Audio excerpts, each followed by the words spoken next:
السلام علیکم ناظرین، میں ہوں کامران خان اور آپ دیکھ رہے ہیں شو نیوز۔ آپ کو بتاتے چلیں کہ جہانگیر ترین نے ملک واپسی کا اعلان کر دیا ہے۔ اس حوالے سے یہ بہت اہم ہے ان کا اس وقت واپس آنا کہ اس وقت اسٹیبلشمنٹ پاکستان تحریک انصاف شدید مشکلات کا شکار ہیں۔ پی ڈی ایم کے جلسوں کے حوالے سے ملک میں اس وقت عمران خان کی جانب سے پنجاب میں سہولت بازاروں کا بھی جو ہے اہتمام کیا جا رہا ہے، اور صنعتی جو صارفین ہیں ان کے لیے بجلی میں بھی ریلیف دیا جا رہا ہے۔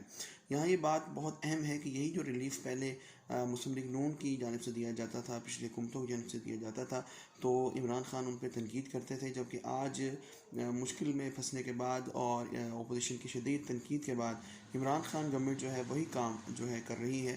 اور اس حوالے سے جہانگیر ترین کا آنا ایک گیم چینجر ثابت ہو سکتا ہے، کیونکہ میاں شہباز شریف کے مقابلے پہ اگر کوئی شخص عمران خان کے ساتھ موجود ہو سکتا ہے تو وہ جہانگیر ترین ہیں، اور وہی ہیں جنہوں نے اس خواب کو پورا کیا عمران خان کے لیے۔ اب دیکھتے ہیں کہ آنے والے دنوں میں جہانگیر ترین عمران خان کے لیے کیا کرتے ہیں۔